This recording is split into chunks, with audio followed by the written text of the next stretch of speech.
Bonjour, I'm Frankie from Club Foodie, and today we're making another ultimate comfort food, my Mexican Casserole.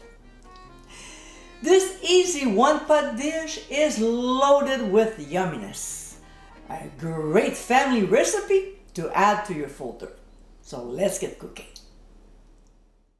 In a large skillet, we'll heat up the oil on medium and then add onions, red peppers, and poblano peppers. We'll season with ground sea salt and saute the veggies for 2 minutes. A couple of minutes later, we'll add ground beef and break it into small pieces. Of course, I like using my meat chopper for that. We'll cook until no longer pink, but halfway through, we'll season with freshly ground mixed peppercorns. I rarely use black, but go ahead if that's what you have on hand. And also add pressed garlic, which can be finely chopped instead, and continue cooking the ground beef until it's done. To this, we'll add chipotle puree. To make the mixture from the can homogeneous and also salvage the leftovers, check this tutorial by clicking on the top right corner of your screen.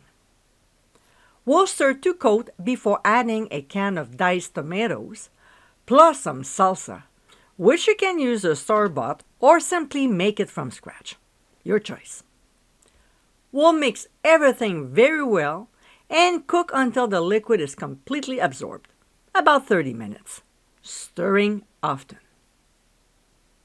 Half an hour later, when the liquid is almost evaporated, we'll add the kidney beans and the corn kernels.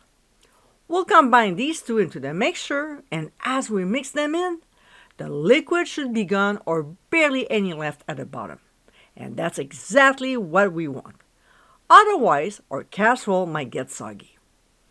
If yours is not quite there yet, add more time.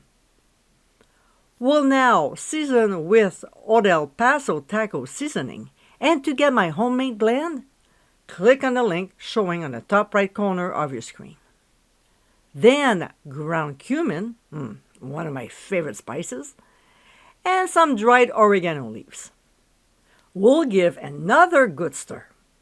By the way, it smells incredible. To make it more Mexicano, we'll add half a tablespoon of hot sauce.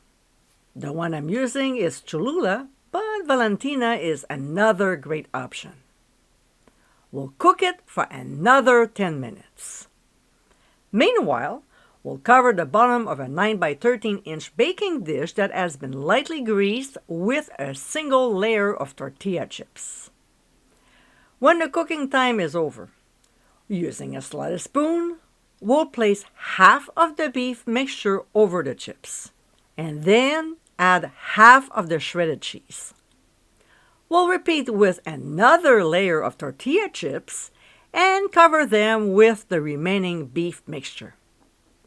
Then comes the green onions, and lots of them, followed by chopped tomatoes, also known as tomate concasse, and then finishing it with the remaining shredded cheese. Next, we'll cover the dish with a piece of foil that has been greased with cooking spray and transfer the dish to a 375-degree preheated oven. We'll bake for 20 minutes, but halfway through cooking, we'll remove the foil and bake uncovered for the remaining time or until the cheese is melted and golden brown. It looks fabulous. When the cooking time is over, we'll remove from the heat and let it rest for 10 minutes before sprinkling on some fresh chopped cilantro and serve. And my friends, this is our Mexican casserole.